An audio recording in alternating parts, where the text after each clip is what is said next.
Never. And if you're quoting the prophet, make sure you quote him right. Don't use false quotes to qualify your misinterpretation or misleading of the people. You are born on the soil of the United States of America. And being born on the soil of United States of America makes you a citizen.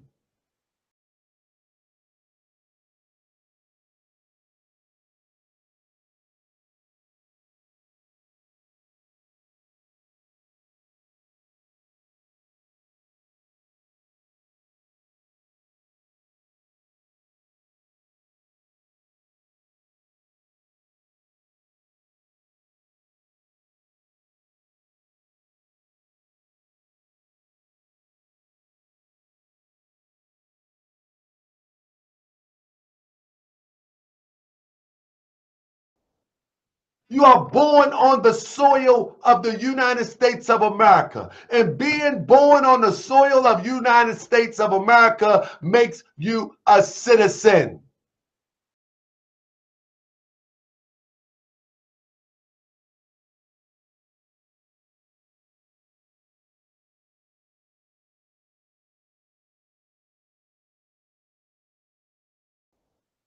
You are born on the soil of the United States of America. And being born on the soil of United States of America makes you a citizen.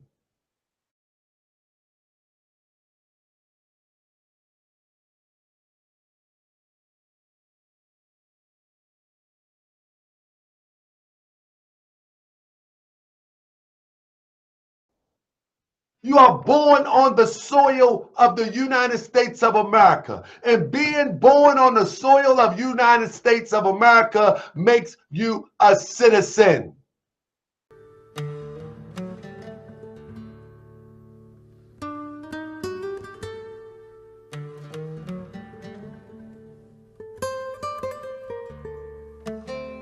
"14th Amendment to the Constitution, ratified in 1868 following the Civil War."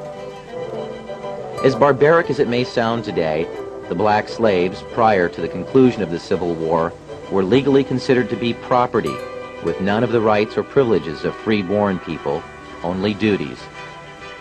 The money interests took advantage of America's desire to free the slaves and found a way to use the swiftly adopted post-war constitutional amendments to enslave all of the people. The deceit is in the wording of both the 13th and 14th Amendments. You will note that the 13th Amendment provides that neither slavery nor involuntary servitude shall exist within the United States. But why the emphasis on involuntary servitude? Isn't it the same thing as slavery? Sure it is. But they had to mention the concept of involuntary servitude because they wished to retain another type of slavery, voluntary servitude. Voluntary servitude is an ancient and established concept. It was the way serfs became subjects to their lords during feudal times in England and other European countries. It was a way for free men to earn a living at a time when all property was held by a select few, and thus anyone who wanted to farm and support their family had first to agree to be subject to a lord of the land. You are born on the soil of the United States of America. And being born on the soil of United States of America makes you a citizen. Our forefathers hated this concept and designed our Constitution to exclude titles of nobility, making all Americans sovereign. The 14th Amendment turned the intention of the founders on its ear by making voluntary servitude a requirement for former slaves to gain the rights already guaranteed to free-born United States citizens. When the slaves were released from their involuntary servitude following the war, their status was changed from that of being property to that of being a person. But being a person still entitled them to none of the rights associated with citizenship. So the 14th Amendment ostensibly was written to provide the former slaves with the same constitutional rights of free-born American citizens, but only if they agreed first to become subject to the jurisdiction of the corporate United States. You are born on the soil of the United States of America. And being born on the soil of United States of America makes you a citizen. Making oneself paramountly, that is, first subject to the jurisdiction of the laws of the United States, however, limits access to parts of the Bill of Rights, as we'll explain in a moment. But first remember, anyone who voluntarily subjects himself to the laws or jurisdiction of another is, in every way, obligated to abide by the terms of any contracts or laws established by whomever establishes the rules of the contract. You are born on the soil of the United States of America. And being born on the soil of United States of America makes you a citizen. In simple terms, this meant that the former slaves became subjects first to the United States, and secondly to the state in which they lived. They had no sovereignty whatsoever. This status had never existed in the United States prior to that time. You are born on the soil of the United States of America. And being born on the soil of United States of America makes you a citizen. The 14th Amendment created a new class of citizenship in the United States, a second-class citizenship. Up until 1868, every American was a paramount citizen of their state, and by virtue of that, also a citizen of the United States, with full individual sovereignty as guaranteed by Amendments 9 and 10 in the Bill of Rights. You are born on the soil of the United States of America. And being born on the soil of United States of America makes you a citizen. But so-called naturalized citizens, or 14th Amendment citizens, are paramountly subject to all laws of the United States, and, having no status as freeborn citizens, have no access at all to the unenumerated rights retained for the people by Articles 9 and 10 of the Bill of Rights. That's because, in order to get any rights at all, they had to subject themselves to the jurisdiction of the corporate United States, which left them no unenumerated rights. The only rights they had were those specifically written into the Constitution. Being born here does make you a citizen. You need to know the context of what the prophets speak.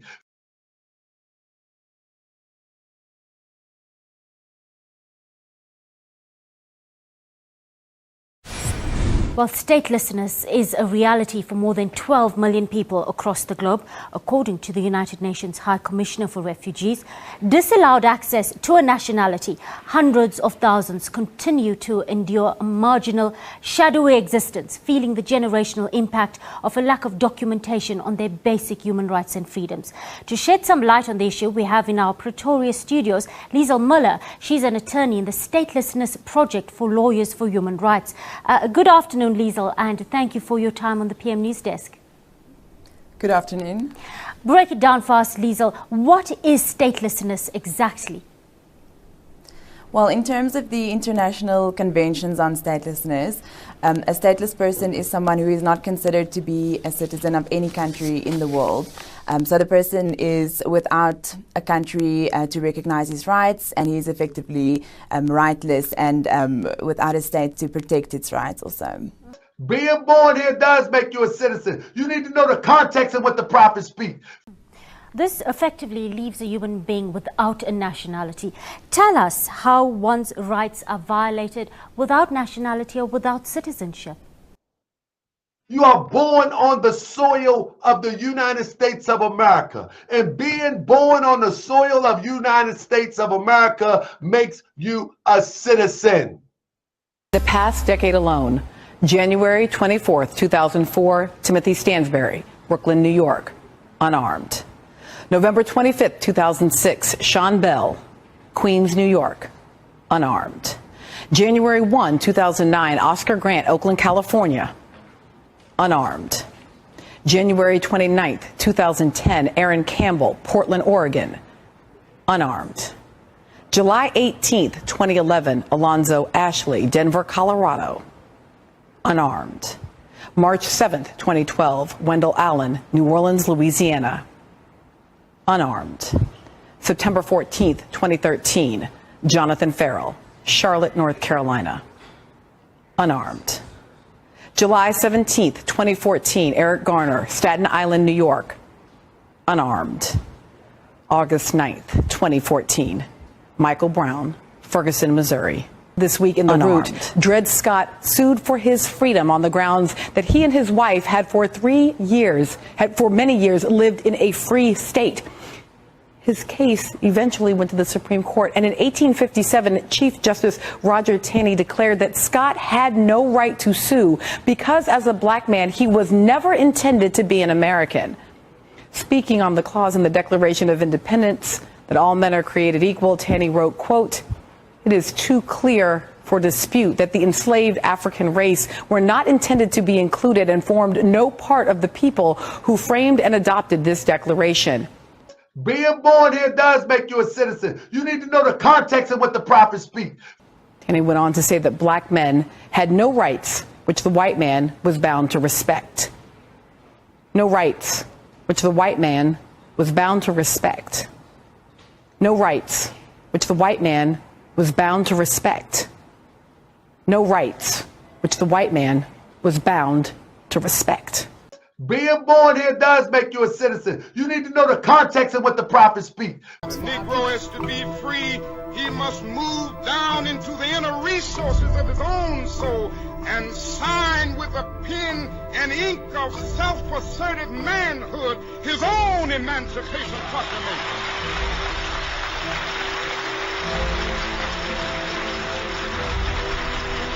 But I want to get the language right tonight.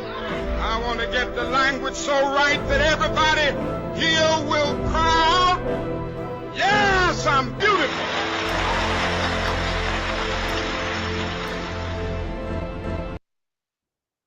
Let me get it up for you. Everybody gonna get a lesson tonight. Those in the temple, those who are outside the temple. Now, remember what he says. Now, what Cannon Bay is trying to say that he is that free, he is claiming a free national name, and he is their free constitutional government, meaning that the prophet Obadiah Ali prophesies the coming of Cannon Bay. Maybe, I don't know. You are born on the soil of the United States of America, and being born on the soil of United States of America makes you a citizen. Being born here does make you a citizen. You need to know the context of what the prophets speak. You look to me like a prodigal son who took his substance from his father and went off in a strange land among strange people, trying to join himself on to be a citizen of a strange land. Go ahead. Your problem is you are not now, nor have you ever been, a citizen of the United States of America. You are a slave to white America. Go ahead. That's the truth. That's the truth of it. I know this hurts. That's the truth of it. Fix it, God. The truth hurts. It bothers me to hear you crying how you're an American, but they treat you like a slave. It bothers me that you are willing to fight and die for something that is not willing to sacrifice nothing for you. Start thinking with common sense. The prophet said, if I only start you to thinking, you will save yourself. Part of saving yourself is understanding we must save ourselves as a nation. Ain't no saving me without saving you. Bottom line period. I am not a state by myself, but we as a nation of people equal a state. The United States government has never told our people that we could not form ourselves into an independent nation state at no time. And to align ourselves with the national constitution of the United States of American Republic, we must understand that we're not in line with the United States Constitution because we're not acting as what? National citizens.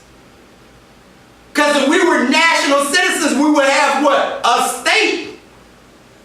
A state. In this country, the states are sovereign. Plain and simple as that. The states is not an individual person, but a nation of people. This is not hard. This is simple math.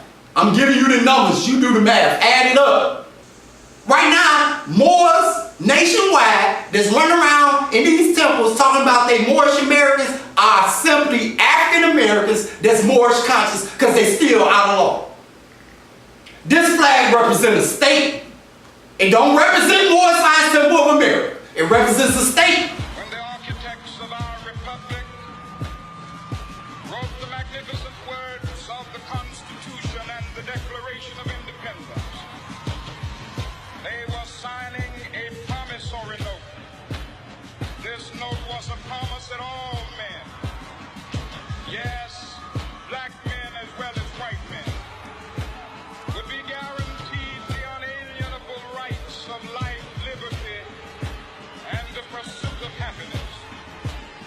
We refuse to believe that the Bank of Justice is bankrupt. So we've come to cash this check, a check that will give us upon demand the riches of freedom and the security of justice.